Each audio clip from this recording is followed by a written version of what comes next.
Hola a todos, bienvenidos a Elemental, su club de aprendizaje semanal. Mi nombre es Pedro y estoy acá con Santiago. Hola. Y esta semana vamos a hablar de Story of Your Life, la historia de tu vida, que nos vamos a salir un poco de nuestro formato habitual y vamos a leer una historia corta esta semana que viene con la advertencia de spoilers. Vamos a tener que contar de qué se trata esta historia que, de nuevo, las otras veces les contamos el libro entero, pero acá como hay una narrativa que vamos a tener que contar, necesitamos hacer esta advertencia. También para la película Arrival, que salió el año 2016, porque este es el cuento corto que inspiró la película. La película es una adaptación de este cuento corto. Vamos a hablar de los detalles más importantes, así que quedaron advertidos. Los invitamos a que si no han visto o leído el libro antes de escucharnos, lo hagan. Nuevamente, y reforzando a mi querido Pedro, están advertidos. Vamos a contar el inicio, desarrollo y final de esta novela. Además son 50 páginas. Sí, es cortito. Story of Your Life, o La historia de tu vida, es una novela corta o cuento que fue escrito en el año 98 por un autor que se llama Ted Chiang, que fue postulado a diversos concursos, de los cuales ganó dos grandes o importantes concursos, que es el Nebula Award para Mejor Novela y el Theodore Sturgeon Award. Y también fue nominado para otros 3 grandes concursos, en los cuales salió entre los primeros lugares. Sturgeon es de ciencia ficción, ¿no? No estoy 100% seguro, pero sí, parece ser que esa es la temática. Como muy bien decía Pedro, este cuento del año 98 se transformó en un libro, que es el compendio de cuentos de Ted Chiang, que es el que tenemos aquí en nuestra mano y que fue el que leímos. En el año 2002 se hizo ese compendio. Y finalmente, para terminar como la introducción, el año 2016 se hizo una película de este libro que se llama Arrival, muy famosa, muy taquillera en Estados Unidos, que es una belleza de película. Y eso es ponerlo... Eso es venderlo poco. de hecho, a todos los que nos escuchan, nosotros llegamos a este libro porque vimos la película, nos gustó tanto que llegamos a nuestros hogares, nos metimos a Amazon y compramos de manera excesivamente impulsiva el cuento. O sea, para mí es la mejor película que salió ese año. Simplemente es. Fue otra experiencia, ¿verdad? Y el director hizo un trabajo espectacular con el cuento, porque hizo una adaptación tocando algunas cosas que no están tanto en la narrativa escrita, pero haciéndolo muy bien. Sí, o sea, hay cambios fundamentales entre el libro y la película. La película, de nuevo, por un lado, aprovecha mucho que cambia de lenguaje. La historia es el lenguaje de una novela. La película es el lenguaje del cine. Entonces, tienes muchas cosas que son visuales. Acá, ya entrando un poco al análisis de este libro, el cuento está contado en primera persona. La protagonista narra los eventos que le van pasando. En la película nosotros no tenemos su monólogo interno, solo podemos observar las cosas que van pasando. E incluso ahí el director hace varios juegos muy inteligentes con las perspectivas y jugando con la audiencia también. Sí. A grandes rasgos, ahora un poquitito más adelante vamos a entrar en el detalle de la historia. A grandes rasgos, la narrativa o la historia consiste en una doctora que se llama Louise Banks, que está viviendo en Estados Unidos, y llegan unos alienígenas que ellos denominan los heptapods, básicamente porque tienen 5 grandes brazos o piernas, que les empiezan a enseñar su lenguaje.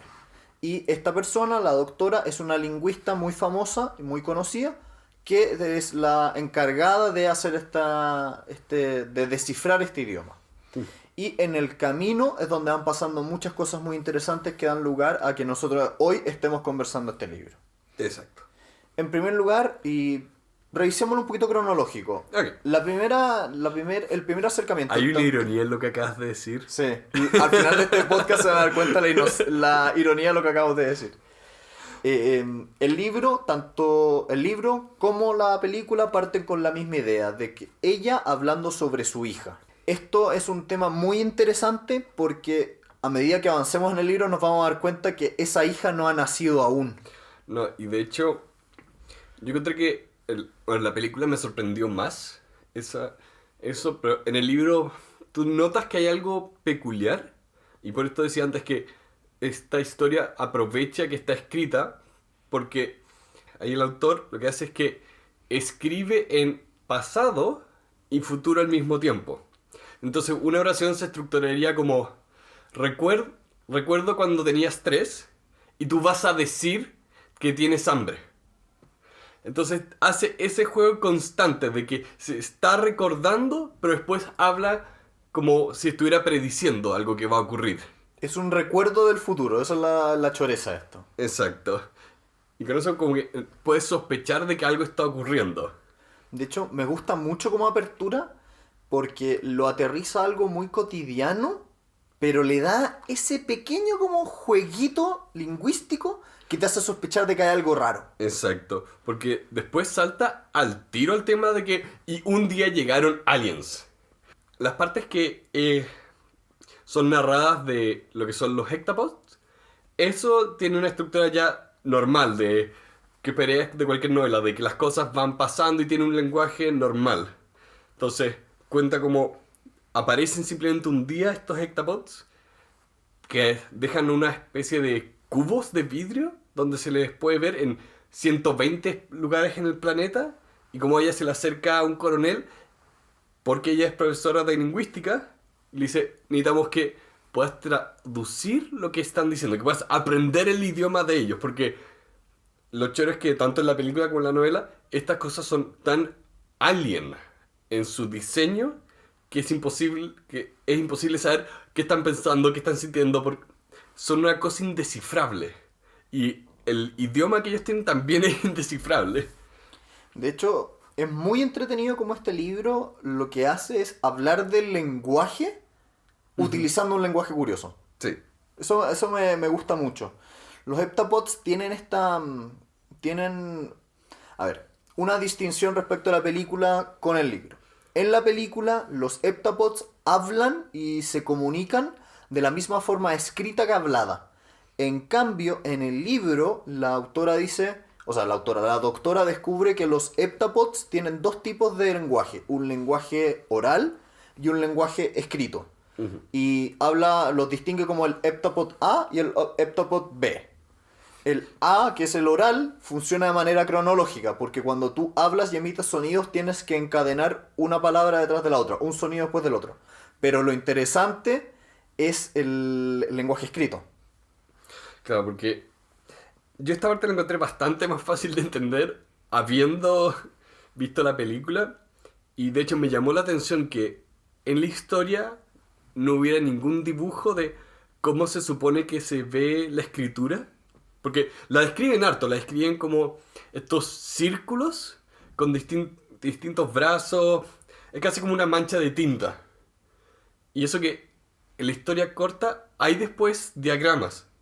Así que no sé por qué no lo pusieron en el libro. Pero el punto es, como es un dibujo de tinta, lo que el personaje explica que tú ves todo al mismo tiempo. Por lo tanto, como idioma, se puede leer a partir de cualquier punto. Es como, en muchos casos, nuestro cerebro, cuando ve una palabra, la procesa todo de una sola vez. Y por eso puedes ver experimentos puedes ver experimentos como tratar de no leer algo cuando te lo ponen al frente, que es casi imposible. Y también tratar de no leer una palabra que está escrita en desorden. Que ponen Sí. la primera y la última palabra, o sea, la primera y la última letras son correctas, pero el resto de las letras de la palabra están un poco desordenadas. Y tu cerebro igual lo lee.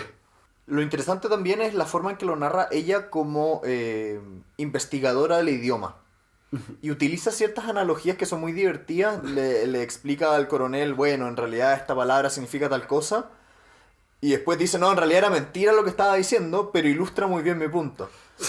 Entonces, me gusta cómo ella, además de ser lingüista, es una persona muy ingeniosa.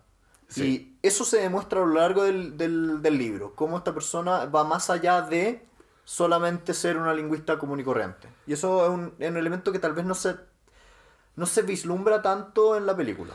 Es que en la película, como no tenemos el monólogo interno, estamos tratando de descifrarla a ella. Y también, en la película parte con la historia de su hija, donde al final su hija muere. Y entonces nosotros vemos que durante la película ella tiene una especie de melancolía, es un poco apática, muchas cosas. En muchas escenas vemos lo buena que es para su trabajo.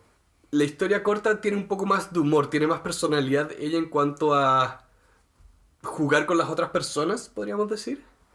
Y de hecho, pero aún así con ese análisis inteligente, como cuando cuenta la historia del canguro. Que la historia cuenta que cuando los primeros exploradores de Inglaterra llegaron a Australia y hablaron con los nativos, le preguntaron cómo se llama ese animal. Y una de las personas le dice canguro. El cuento es que canguro en realidad significaba no entiendo lo que me estás diciendo. Pero así llamamos al animal hoy en día. En la historia, una parte, cuando cuenta ese cuento, dice que ese cuento tampoco era verdad, pero nunca vuelve ese cuento, así que... Sí, no sé si es parte de la historia o es real. Sí, pero aún así, eso lo usa ella para ejemplificar que no está segura de si está realmente entendiendo bien lo que está traduciendo. A mí me gustó mucho cómo esa idea de intentar traducir a los heptapods es algo que yo creo que se puede aplicar a toda la comunicación en general. Eso lo encuentro muy transversal, como ni siquiera en otros idiomas, sino todas las palabras propiamente tal tienen un emisor y un receptor, y el receptor muchas veces tiene matices distintos al momento de escuchar una palabra o leer una palabra. Por lo tanto, aunque no lo queramos, aun en nuestro propio idioma podemos comunicarnos de manera tal que la persona que escucha nuestro mensaje lo entienda, aunque sea ligeramente distinto. Entonces es muy ejemplificador la analogía del canguro para decirnos, tenemos que siempre tener presentes al momento de comunicarnos que el receptor de nuestro mensaje puede que entienda algo distinto. Y de hecho, ahí encontré que la película entraba con mayor profundidad a ese aspecto. Porque en la historia corta, ella entra en mucho más detalle respecto al lenguaje de los heptapods. Y a descifrarlo y entender, ok, no son palabras individuales, es un dibujo completo. Por lo tanto, su idioma no se estructura como el de nosotros que, por ejemplo, en el español. Lo que hablo se escribe de una forma donde tú después puedes leerlo y reproducirlo. ¿Sí? La palabra se escribe y es una palabra fonética, en el sentido de que leo lo que está escrito y puedo decirlo de forma oral. Y incluso dentro de los seres humanos hay idiomas que son más fonéticos que otros. Cuando leíamos el libro de Nike, Phil Knight, la traducción es caballero. Pero en inglés se escribe con una K al principio que no se lee. Que no suena. Claro, que no suena. Es como también la película Django al principio tiene una D. La D no suena. Y hay teorías de que antes sonaba, ahora no, por evolución del lenguaje. Bueno, pero... y en el español las H's igualmente son sí, mudas, entre comillas. Exacto. Entonces lo que acá en la novela muestra es que el lenguaje escrito de los heptapods, como decía, es un A y un B, es total y absolutamente distinto. Son prácticamente idiomas distintos. Y la característica más importante del heptapod B, que es el escrito, es que, como tú bien decías, se escribe de manera, entre comillas, instantánea, donde el final de la oración y el comienzo de la oración se escriben al mismo tiempo. Y eso es muy, muy, muy, muy interesante, porque da el sustento para decir, para que la doctora deduzca que en realidad no se escriben de manera cronológicos, sino que son atemporales. Por lo tanto, puedes saber tanto el futuro como el pasado al momento de escribir una palabra en heptapod. Sí, y con eso hace el gran salto a las dos ideas más importantes de... Uno, como la doctora está aprendiendo el idioma, empieza a pensar en el idioma. Y ella da el ejemplo de que cuando estudió ruso, ella empezó a soñar en ruso. y pensar algunas cosas en ruso. Y acá, como está pensando en un idioma que no es temporal, ella empieza a pensar atemporalmente. Y viene este juego de la historia de la película, de que los heptapods y la doctora empiezan a vivir de manera atemporal. Y lo hace interesante porque la forma de que tú, como lector y como persona que espectadora de la película, de que te das cuenta de esto, es que ella empieza a ver a su hija. Claro, Y como decíamos en un principio, esta hija que ella ve es muy curiosa, porque todavía no nace, pero ella la recuerda hacia el futuro. exacto. Una cosa muy curiosa. Y en la novela ella parte hablando con su hija y después nos cuenta que la hija murió en algún momento. En la película parte con un flashback bien... Lo que pensamos que es un flashback. Flashback, pero no flashback. Claro, es que eso es lo interesante de que la película usa el lenguaje del cine, que cuando tú asumes que la secuencia de imágenes está en orden cronológico. Entonces cuando tú pones una secuencia de imágenes, creas significado para la audiencia. Entonces, acá en la película nosotros veíamos a la hija como nacer y morir. Y asumimos que todas las veces que ella piensa en su hija, la está recordando. Y está recordando momentos que tuvo con ella. Y lo que ocurre es que a medida que avanza la película y la doctora está aprendiendo el idioma, cada vez se empiezan a entrelazar las dos secuencias. Las secuencias de el presente y lo que después pensamos que lo que pensábamos que el pasado y que después el futuro. Y en el libro me encantó ver que hacía lo mismo. Porque antes están muy divididos entre... Este va a ser una serie de párrafos donde hablo que estoy descifrando el idioma. Acá viene un párrafo donde voy a hablar de mi hija y de la historia que teníamos. Y después empieza a mezclarse de tal manera que más que confundirte, como dicen, mind blow, te explota el cerebro de ¡wow! No. Y por lo menos a mí, una de las partes que más me gustó, que lamentablemente no está tan clara en la película, es la explicación que, a ver, durante el transcurso de la narrativa de la historia, ella ve a su hija, pero esa hija la tiene con una determinada persona, que es un científico que ella conoce en la investigación del lenguaje de los heptapods. Ujú. Por lo tanto, en una de las conversaciones con esta persona, que después será el padre de su futura hija, él le comenta algo muy curioso. Existe un principio de un científico que se llama Fermat que dice que la luz viaja hacia los determinados lugares en el menor tiempo posible. ¿Qué quiere decir eso? Que siempre busca como el camino o la trayectoria más eficiente. Pero lo que él dice y que es muy interesante es que para que tú puedas hacer o para que la realidad física pueda cumplir esta idea de que siempre se viaja en el menor tiempo posible, tú tienes que saber hacia dónde estás viajando. Porque de lo contrario la trayectoria no la podrías calcular al momento del inicio del viaje. Por lo tanto, en la física, en la luz, se da este fenómeno muy muy extraño, que ya después el autor Ted Chiang lo extrapola al tema del lenguaje, pero al momento de la narrativa propiamente tal, se discute a propósito de la física, de que en la realidad hay cosas que no funcionan tan, comillas, cronológicamente, sino que la luz funciona como los diagramas del heptapod escrito. Como los heptapods viven de una manera atemporal, están conscientes del pasado, presente, futuro a cada momento, al mismo tiempo. Por lo tanto, ven todas sus decisiones futuras y después las viven. Y ahí es donde hablan de que si tú sabes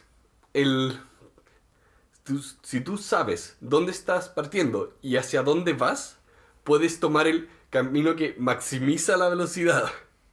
Y ahí es cuando se empieza a complicar la idea de libre albedrío. Porque acá literalmente estamos viendo una especie que conoce el resultado final y aún así sigue el camino predeterminado. Porque ve el camino predeterminado y escoge tomar el camino predeterminado. Y ahí es lo curioso, que yo encontré que esa decisión era más pesada en la película. Porque nosotros en la película La película parte y nosotros sabemos que su hija va a morir. Y creemos que eso le pasó. Pero la película termina, y de hecho el libro también termina con esto, que su hija va a nacer. Las dos historias terminan con que ella toma la decisión de tener esta hija, a pesar de que sabe que va a morir de la manera en que muere. Y ahí eso es lo más interesante, de que al momento de que ella aprende este idioma, tiene esta realización de que sabe su vida y va a vivir esa vida a pesar de todas las cosas malas que van a pasar entre medio. El autor en el año 2010 hizo una entrevista donde le preguntaban a propósito del libre albedrío y hacía una pregunta que a mí me parece muy interesante. Decía, si es que tú sabes lo que va a suceder, ¿puedes evitar que suceda? Aunque la historia que yo escribí, dice el autor, dice que tú no puedes cambiarlo, el impacto emocional que surge de este sentimiento es que tú deberías poder hacerlo. Entonces es muy interesante cómo juega con la idea de que existe o no existe libre albedrío y de no existir, ¿qué pasaría si es que tú conoces el futuro? Lo ponía incluso en una parte de la historia que decía que los Ectabots y ella misma conocían el futuro y escogían seguir ese futuro. Que tomaban la libre decisión de tomar ese camino que entre comillas estaba predeterminado, pero al mismo tiempo no está predeterminado porque ellos pueden escoger no seguirlo. Esa es como la paradoja que aparece, de que conozco el futuro y escojo seguir el futuro. Pero si no escojo seguir el futuro, no es ese el futuro. Sí. A mí me gustaría detenerme un poco en el tema de la forma en que está escrito el libro, porque es muy interesante cómo juega con esta idea de presente y pasado, futuro, todo al mismo tiempo. Y en este mismo sentido, si es que tú verbalizas el futuro y sabes que va a ser así, ¿puedes cambiarlo? Y de poder cambiarlo, ¿es real ese futuro? Es muy interesante esa problemática que plantea la historia. Sí, a mí me encanta cómo juega por un lado con la estructura de las historias, juega con el lenguaje que se utiliza en esas historias. Nosotros tenemos un cuento que va del futuro al pasado, al presente, una y otra vez. No es una historia lineal. Y de hecho, tú podrías reordenarla. Pero aún así, vamos a partir y vamos a terminar en lo mismo. Pero los hechos, al cambiar el orden de los hechos, le cambia el significado. Y eso, me encanta cómo juega con eso. Yo recuerdo que cuando salimos de la película te comentaba que me encantó cómo la película habla de este lenguaje atemporal y tú ves la película y es atemporal en sí. Claro. Entonces es como una especie de aplicación del concepto narrado dentro de la historia. Sí, y en la película, una de las diferencias principales entre la película y el cuento corto es que hay mucha más tensión en la película, porque juegan con la idea de las comunicaciones, juegan mucho más en la película. Entonces tienes escenas donde entre los países no se pueden comunicar, entre las personas no se pueden comunicar. Entonces, en el momento de mayor tensión, tú ves que la protagonista está viviendo el presente y el futuro y cambia la historia por conocer el futuro. Cuando tenía la escena donde ella, por un lado, estaba escapando del ejército para poder llamar a un general chino para decirle un mensaje que con ese mensaje iba a evitar que China atacara estas naves de los Hectapods. Y la única forma en que ella conocía el teléfono de este general y lo que le tenía que decir al general era porque el general se lo contaba en el futuro. Sí. Y era muy interesante cómo el general después le decía, cuando te muestran la escena donde están en el futuro, en la comida, donde el general chino le habla a ella, le dice todas estas cosas, le dice una cosa más o menos así como, yo no te creía hasta que escuché lo que me dijiste. Y debido a que escuché lo que me dijiste, creo que es importante que hoy yo venga y te lo diga. Entonces es muy interesante como una persona del futuro está convencido de que tiene que hacer algo porque en el pasado pasó algo y en el pasado pasó ese algo porque en el futuro alguien lo hizo. Claro. En el libro, en un momento, cuando entra a hablar el problema del determinismo, como existe ahora el determinismo, piensa que nosotros, si podemos saber todas las cosas, podemos predecir el futuro. Lo que empieza a desarmar el determinismo es cuando es de hecho la mecánica cuántica, donde hay incertidumbre. Y en el libro habla de lo que era la parábola de el libro de todo el conocimiento. De qué pasa si es que existe un tomo que tú lo leas y sabes todo lo que va a pasar. ¿Qué pasa si el tomo existe, pero en realidad nadie puede acceder a él? Que era una parábola griega muy antigua. Entonces nos deja un espacio que es extraño, porque por general la ficción juega con la idea de determinismo y libre albedrío para caer a favor de uno o el otro. Acá siento que caí un poco entre medio, porque existía determinismo, en el sentido de que había un futuro establecido, pero también tenía que la persona escogía seguir ese camino. Entonces eran ambas cosas al mismo tiempo. Para cerrar un poco, diría que me gustó más la película que el libro, por un tema de que el libro, si bien es más interesante la parte del lenguaje porque entra en mucho detalle, también diría que en la mitad puedes empezar a deducir hacia dónde va, que es cuando empieza a hablar de que el lenguaje es atemporal y también la forma en que el autor escribe estos párrafos que nosotros pensábamos que era el pasado, te dice que hay algo más. Entonces, mi impresión es que alguien va a estar más atento a que algo raro va a estar pasando. Y la historia en el cuento corto, como que se detiene nomás. No hay como un gran... no hay un gran desenlace. Sí, no hay un clímax. No. Pero también, quizás no era necesario. Pero por último, algo de catarsis tiene que haber. Porque en el libro, si bien te muestran el proceso de deducir el lenguaje, no sentí mucho que fuera una dificultad. Una de las cosas curiosas del cuento es que, a pesar de hablar de tiempo constantemente, nunca me da la sensación de tiempo y lugar. No siento que realmente estén en la base militar, hablando con los heptapods. Entonces, como que nunca sentí esa sensación de lugar y espacio y que las cosas fueron ocurriendo. Todo era como un poco flotante, si puedo darle una sensación a eso. Y la película me gustó más en el sentido de que, o sea, por un lado puedes ver la nave, pero no solo la ves, sino que la película es lenta.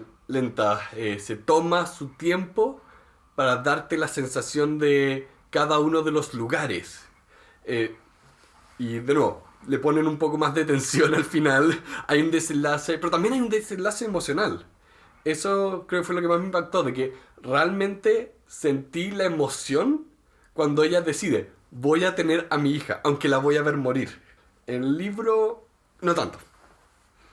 A mí me dio la impresión de que, a ver, como vimos la película primero y después leímos el libro, sentí que el libro fue un muy buen complemento para profundizar en aquellos temas que me gustaron mucho, pero que no estaban tan claros. Y sobre todo en el tema del lenguaje.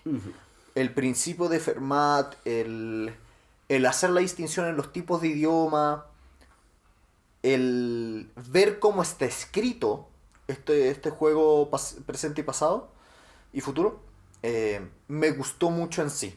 Por lo tanto, yo los viví como dos experiencias distintas. Siento que no hay que compararlas porque, como tú decías al principio, son dos lenguajes distintos. Sí. Uno es el lenguaje del cine, otro es la lengua escrita. Y me gustaron mucho, mucho los dos. Ah, sí, de todas maneras. Me transmitieron cosas distintas. Y yo diría que este es un libro que vale la pena leer y regalar. Sí. Si yo tuviera que poner una nota del 1 al 10, yo me quedo muy conforme. Yo no he leído tanta ciencia ficción, he leído un par de novelas y todo, pero no he leído tanta ciencia ficción. Pero puedo decir que por lo menos para mí este cuento fue un 10 de 10, en el sentido de que fue un buen ritmo, tuvo un buen lenguaje, no fue excesivamente largo, hubo desarrollo de las cosas, fue novedoso. Entonces, me encantó en ese sentido. Y yo diría que la película también hace lo mismo, pero juega, como tú decías, con otros elementos. Una cosa que me llamó mucho la atención en la película era el sonido, la música que le ponían, los sonidos que emitían los heptapods, que eran como una especie de como... Yo me imaginaba que lo deben haber hecho algo así como con bocinas de botes gigantes, una cosa así como... Como el sonido de un... Como la alarma de Bob Esponja. Sí, una alarma a lo lejos en un buque gigante, algo así deben haber hecho. Entonces, eso me gustó mucho, porque era un lenguaje que es imposible deducir palabras. No. Entonces, me gustaba ese juego. ¿A ti qué te pareció si tú eres con una nota? Al pensar en la nota, yo diría que no puedo ser tan positivo. También reconociendo que es una muy buena historia. Muchas hay varios tipos de ciencia ficción, porque a veces tienes ciencia ficción de ideas, otras de historias, como por un ejemplo sería Star Wars. No es tanto de las ideas, es más de la experiencia. Star Trek es más de las ideas. Y esto siento que cae más en el lado de Star Trek. Pero aún así, siento que le falta un poco de narrativa. ¿Te hubiera gustado más largo? Un poco más largo. Es que siento que el autor tenía esta muy buena idea, que la supo contar de una manera muy buena, pero aún así la idea dependía de la conexión emocional. Porque el libro parte y termina con esta conexión emocional de escojo esta vida que, entre comillas, estoy viviendo en el presente, el pasado y el futuro al mismo tiempo. Y esa conexión emocional me faltó en el libro. Que no solo explicara la idea de el lenguaje circular, atemporal, sino que también me conectara mejor con la parte emocional y con la relación de hija. Que en el libro ella expande más la relación familiar, está presente, pero el último tercio empieza a pesar más la parte ideológica. No es la parte ideológica, pero la De las parte, ideas, la parte sí. de las ideas. Entonces cuando termina una nota emocional, la nota emocional no me golpeó tanto. Entonces estoy pensando que quizá un 8, pero eso en parte puede ser porque vi la película. Entonces vi una versión que me gustó más de esta misma historia. Tal vez si Pero- no lo hubieras visto... Te diría un 9. Pensando, asumiendo que también la parte final encontré que le faltó peso. Fue tan una... hay una charla muy buena a los creadores de South Park que cuentan cómo estructuran sus historias. Que sigue una fórmula de por lo tanto, pero. Como Cartman hizo esto, por lo tanto va a pasar esto, pero después va a pasar esto, por lo tanto va a pasar esto. En lugar de lo que a veces se hace, que es una serie de is. Como, y esto, y pasó esto, y pasó esto, y pasó esto, y pasó esto, y pasó esto. En este libro me dio la impresión de que era, y pasó esto, y pasó esto, y pasó esto, y pasó esto. De que no había muchas causas y consecuencias. También puede ser porque estamos hablando de una historia donde existe el pasado, presente y futuro al mismo tiempo. Entonces todo está determinado, por lo tanto todo estaría pasando nomás. Pero, En fin, en fin. en fin. ¿Le recomendaría este libro a alguien? Ah, sí, sí. ¿A quién? Yo te diría que no recomendaría este libro como ciencia ficción, porque el análisis del autor viene desde un tema lingüístico y después pasa a perspectiva. Entonces no es eso que a veces espanta a la gente de que vamos a hablar de tecnología y ciencia. Este libro va por el otro lado, entonces creo que, entre comillas, tiene un alcance más general. Pero me imagino que tiene que ser alguien quizás... No te diría que es un regalo para todo el mundo, pero sí hay mucha gente que me imagino que le puede gustar. Yo si tuviera que recomendarlo, curiosamente lo recomendaría a personas que les gustan las humanidades. Porque sentí que, no obstante ser ciencia ficción y haber aliens, la temática central es el lenguaje, es el destino. Y son dos temáticas que yo diría que se condicen más con personas más humanistas por lo general, el tema del lenguaje. Sí, creo. Entonces me suena más que esto es una recomendación para personas que les guste más aprender idiomas, como ese tipo de personas. O para alguien que esté muy, muy volado y quiera que su cabeza explote. Exactamente. Wow, dude. ¿Con qué te quedarías o qué fue lo más importante para ti? Yo creo que lo más importante de este libro es el darte cuenta de que lo que uno pensaba que era en el pasado es en el futuro y que la protagonista decide que existe ese futuro. Eso fue como el golpe en el estómago a mis emociones y mis sentimientos. Pero también simplemente disfrutar esos párrafos que habla del pasado, en el futuro. La forma en que está escrito la disfruté mucho. Entonces, en general disfruté el cuento. Entonces no te podría decir como, esta fue la mejor parte de... Curiosamente, antes que se me vaya la idea, estaba pensando un poco en el determinismo y todas estas temáticas y me pregunto, muchas veces en la vida nosotros experimentamos situaciones dolorosas o difíciles y que a largo plazo uno es capaz de vislumbrarlas como oportunidades de crecimiento, oportunidades de aprendizaje. Y la pregunta es, si es que tú supieras que vas a sufrir una de esas cosas, ¿las sufrirías? A pesar de saber que en el futuro, más allá del sufrimiento propiamente tal, va a ser un aprendizaje. Esa era un poco la pregunta del libro. Si sabes, que no solo sabes el camino, sabes el resultado final. Entonces eso es muy entretenido. Y por lo tanto, a mí la parte que más me gustó de todo el libro fue específicamente el párrafo en el cual el doctor le explicaba a la doctora el principio de Fermat del trayecto más corto de la luz. Porque fue una versión muy visual del concepto. Uh-huh. Cuando lo leí, sentí que entendí profundamente a qué se refería. Y con eso creo que ya balbuceamos todo lo que se podía de este libro, que, bueno, es una historia bien corta, pero disfrutamos bastante y la recomendamos a los que estén interesados, que, bueno, ya les contamos el cuento. Pero no obstante ello, leerlo, la ejecución es muy interesante. Sí, así que para los que ojalá lo leyeron antes y ahora no escucharon, espero que hayan disfrutado nuestro análisis y discusión. Para los que no leyeron el libro y aún así no escucharon, gracias por escucharnos, vean la película, lean el libro de todas formas porque son experiencias únicas que, de nuevo, el libro por su formato es un tipo de experiencia, la película por su formato es una experiencia, nuestro podcast es una experiencia, así que muchas gracias por acompañarnos ahora. Los invitamos nuevamente a compartirlo con todos sus amigos y muchas gracias por escucharnos el día de hoy. Todos sus comentarios se agradecen, así que estén muy bien y tengan una buena semana. Muchas gracias a todos por acompañarnos una vez más en este club de aprendizaje. Para estar al día pueden seguirnos en las 3 redes sociales, Facebook, Instagram y Twitter, donde podrán encontrar noticias y citas a los libros que leemos.